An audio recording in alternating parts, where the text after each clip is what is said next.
ఈనాడు మనం ప్రారంభించుకున్న సన్న బియ్యం పథకం చరిత్రలో నిలబడుతుంది.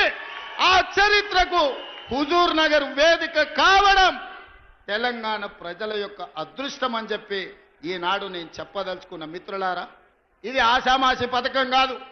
ప్రభుత్వం ఎవడో ఇష్టం ఉన్నోడో ఇష్టం లేనోడో వస్తే ఈ పథకాన్ని రద్దు చేసే పథకం కాదు. చరిత్రలో ఎవరు వచ్చినా, ఎన్ని తరాలు మారినా, ఏ ప్రభుత్వం ఎవరు ముఖ్యమంత్రి అయినా ఈ సన్న బియ్యం పథకాన్ని రద్దు చేసే ధైర్యం చెయ్యరు. ఇది శాశ్వతంగా చరిత్రలో నిలిచిపోయే పథకం. ఆ పథకాన్ని ఇయ్యాల మీరందరూ వేలాది మంది యువకులే కాదు, వేలాది మంది ఆడబిడ్డలు హెలికాప్టర్ నుంచి నేను చూస్తే చీమల దండే హుజూర్ నగర్ వైపు కదులుతున్నట్టుగా కృష్ణా నది మొత్తం ఉవ్వెత్తున ఉప్పొంగి సునామీలో హుజూర్ నగర్ కమ్మేసినట్టుగా మిమ్మల్ని అందరినీ గాల్లో నుంచి చూస్తుంటే ఒక ఉద్వేగం ఈ రోజు నాకు అనిపిస్తుంది. నా గుండెల్లో ఒక భావోద్వేగం ఉంది. ఈ చైతన్యానికి ఈ రోజు మీరందరూ ప్రతీక. అందుకే మిత్రులారా, చాలా విషయాలు మాట్లాడాలని ఉన్నది, కానీ ఆలస్యమైంది. ఒక్క మాట చెప్పదలుచుకున్నా.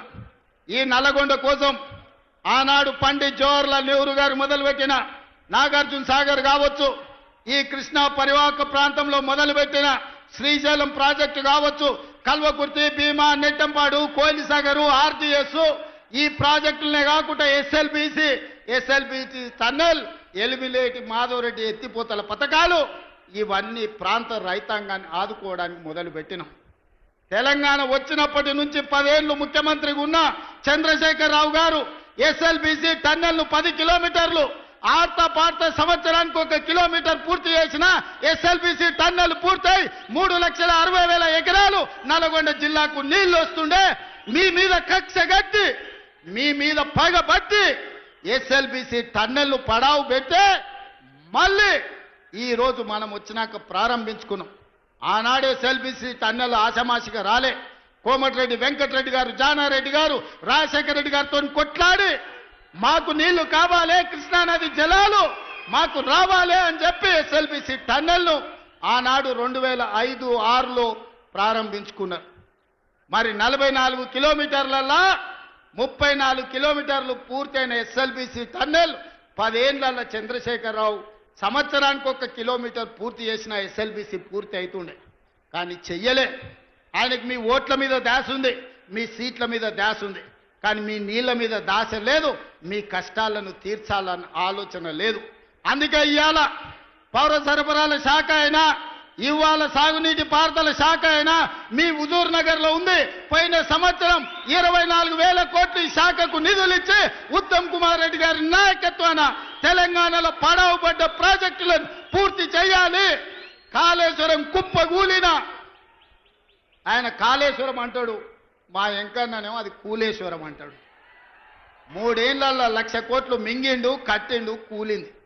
నేనేం చెప్పిన అంటే పని మంత్రుడు పందేస్తేనంట కుక్కతోక దానికి కూలిపోయిందంట. ఎక్కడైనా ఎవడైనా 1,00,000 కోట్లు పెట్టి కట్టిన ప్రాజెక్టు 3 ఏళ్లలోనే కూలిపోయేది. ఈ దేశంలోనే కాదు, ఈ ప్రపంచంలో ఎప్పుడైనా జరిగిందా? కాళేశ్వరం అయిన ప్రపంచంలో 8వ వింత అన్నాడు. నాయన అది 8వ వింత కాదు, ప్రపంచంలో ఏకైక వింత. 1,00,000 కోట్లు పెట్టిన కాళేశ్వరం 3 ఏళ్లలో కుప్ప కూలిందంటే మిమ్మల్ని ఊరేసిన పాపం పోదు మీది. 1,00,000 కోట్లు ప్రజల సొమ్ము దిగమింగి కాళేశ్వరం కట్టి కూలగొడితే కూడా మొన్నటి వానకాలంలో రైతులు కష్టపడి శ్రీరామ్ సాగర్, శ్రీపాద ఎల్లంపల్లి ప్రాజెక్టుల కింద, శ్రీశైలం, నాగార్జున సాగర్, భీమా, కోయిల్ సాగర్, నెట్టంపాడు లాంటి ప్రాజెక్టుల కింద 1,56,56,00,000 మెట్రిక్ టన్నుల వడ్లు ఉత్పత్తి చేసి దేశంలోనే అత్యధికంగా వడ్లను పండించిన రాష్ట్రంగా తెలంగాణ చరిత్రలో ఉంది. ఈసారి యాసంగిలో కూడా అత్యధికంగా వడ్లు పండే పరిస్థితి ఉన్నది. ఇవాళ మిత్రులారా, అందుకే మీ శ్రమ ఎక్కడికి పోదు. నేను ఇవాళ ఉదయం పంచాంగం సందర్భంగా చెప్పిన మా ఆలోచనలో లోపం లేదు. మేము ఒక సంకల్పాన్ని పెట్టుకుంటే, మంచి ఆలోచనతో మంచి బుద్ధితో ఏ సంకల్పాన్ని పెట్టుకున్నా, నేను మొట్టమొదటిసారి జడ్పీటీసీ ఇండిపెండెంట్గా నిలబడ్డప్పుడు ప్రజలకు చెప్పిన ప్రజా సేవ చేయడానికి నేను వచ్చినాను. నా సంకల్పం మంచిది కాబట్టి ప్రజలు నన్ను ఆశీర్వదించారు. 9 నెలలకే ఎమ్మెల్సీ ఇండిపెండెంట్ గా నిలబడ్డా. మా జిల్లా ప్రజలకు చెప్పిన ఏదో ఒక రోజు జిల్లాకు మంచి పేరు తెస్తా, నన్ను ఆశీర్వదించండి అంటే 2007లో ఎమ్మెల్సీగా ప్రజలు ఆశీర్వదించారు. 2009లో ఎమ్మెల్యేగా, 2014లో ఎమ్మెల్యేగా, 2018లో చంద్రశేఖరరావు కక్ష గట్టి ఇల్లు తలుపులు బద్దలు కొట్టి పోలీసుల్లో నిర్బంధిస్తే, పోలీసులను పెట్టి గెలిస్తే 3 నెలలు తిరిగే లోపలనే ప్రపంచంలోనే పెద్ద పార్లమెంట్ అయిన మల్కాజ్గిరిలో ఆశీర్వదించి ఎంపీగా ఢిల్లీకి పంపిస్తే సోనియమ్మ ఆశీర్వదించి పిసిసి అధ్యక్షుడిగా తెలంగాణ రాష్ట్రానికి పంపించింది. ఆ పిసిసి అధ్యక్ష పదవి మీ ఆశీర్వాదం ఇవాళ తెలంగాణకు ముఖ్యమంత్రిని చేసి నిలబెట్టింది. 2006లో జడ్పీటీసీగా మొదలుపెట్టిన నేను 2023 లోపల తెలంగాణ రాష్ట్రానికి ముఖ్యమంత్రి అయినంటే మా సంకల్ప బలం గొప్పది. పేదవాళ్లకు సేవ చేయాలి, పేదవాళ్ల గుండెల్లో శాశ్వతంగా గుర్తింపు ఉండాలి అని సంకల్పించడం కాబట్టే ఇవాళ మీ ముందు నిలబడి మాట్లాడగలుగుతున్నా. ఉద్దండులైన నాయకులు వేదిక మీద ఉన్నా ఈరోజు దేవుడు కరుణించిండు, మీరు ఆశీర్వదించిండ్రు తెలంగాణ రాష్ట్రానికి ముఖ్యమంత్రి అయిన. ఇవాళ ప్రవేశపెట్టే పథకాలకు కూడా కొంతమంది పిల్లి శకునాలు పలుకుతున్నారు. గోడ మీద ఉండే బల్లి శకునం పలికేదంట, కుర్చీలో పడి సచ్చిందంట.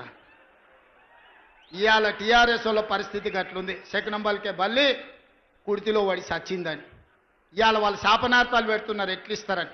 మాకు సంకల్ప బలం ఉన్నది, ఈ పథకాలను అమలు చేస్తాం. నేను ఈరోజు చెప్తున్నా, 3,10,00,000 మందికి ప్రతి వాడికి 6 కిలోలు సన్న బియ్యం ఇస్తాము. ఎన్ని వేల కోట్ల ఖర్చు అయినా పెడతాము. రైతు రుణమాఫీ చేస్తామన్నాము. 25,35,964 మందికి 20,617 కోట్ల రూపాయలు రైతు రుణమాఫీ మొదటి 10 నెలల్లోనే మేం చేసినాం. 10 ఏళ్లలో చంద్రశేఖరరావు పండ్లకి ఇచ్చుకుంటా 16,000 కోట్లు చేసాడు. నాకు నీకు పోలికేంది? నందికి పందికున్నంత తేడా ఉంది.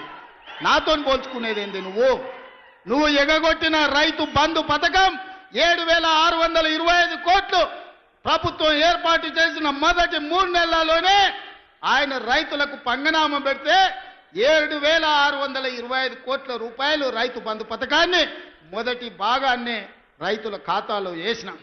ఇవాళ రైతు భరోసా 10,000 నుంచి 12,000కు పెంచి ఇవాళకి 5,000 కోట్ల రూపాయలు రైతుల ఖాతాలో వేసినాం. తొందరలోనే మిగతా 4,000 కోట్లు కూడా వేసి ప్రతి సంవత్సరం రైతు భరోసా పథకం కింద పేదలకి 20,000 కోట్ల రూపాయలు పంచి పెడతాం.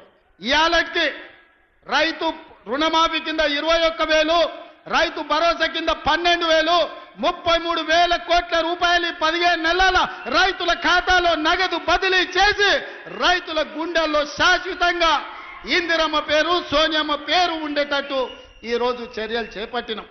సన్న వడ్లకు ఉత్తమ్ కుమార్ రెడ్డి గారు 1,200 కోట్ల రూపాయల బోనస్ ఇచ్చిండు. ఒకరోజు వెనక ముందైనా గతంలో మీకు తెలుసు, మిల్లుల కాడికి పోయినా తాలు పేరు మీద, తౌడు పేరు మీద, తుట్టి పేరు మీద, తడి పేరు మీద క్వింటాల్కు 10 కిలోలు దండి కొట్టేది. ఇవాళ ఎవరినైనా 1 కిలో దండి కొట్టమని ఉత్తమ్ కుమార్ రెడ్డి గారు వస్తే తీసి బొక్కలేపిస్తా అని చెప్పిండు. ఇవాళ రైతు తీసుకెళ్లిన ధాన్యాన్ని ఎవరైనా తూకం పెట్టి కొనుక్కునే పరిస్థితి. ఆనాడు 3 నెలలైనా పైసలు వచ్చేది కాదు. ఈరోజు 3 రోజుల్లోనే మీ ఖాతాలలో నగదు పడుతుంది. అందుకే ఈ ప్రభుత్వం, మీ నాయకుడు ఉత్తమ్ కుమార్ రెడ్డి గారి నాయకత్వంలో ఇది ఒక పక్కన సాగునీటి ప్రాజెక్టులు, రెండో పక్కన పౌర సరఫరాల శాఖ సన్న బియ్యం పథకాన్ని పక్కడబందీగా అమలు చేసి శాశ్వతంగా పేదవాళ్ళని ఆదుకునే కార్యక్రమం తీసుకుంటాం. ఆ ఆదుకునే కార్యక్రమం హుజూర్ నగర్ గడ్డ మీద నుంచి ప్రారంభించి మీరందరూ వేలాదిగా తరలి వచ్చి ఉత్తమ్ పద్మావతి రెడ్డి గారిని, ఉత్తమ్ కుమార్ రెడ్డి గారికి అండగా నిలబడి ఈరోజు తెలంగాణకు మొత్తం ఈ ప్రాంతం కాంగ్రెస్ కంచుకోట, వారి కుటుంబానికి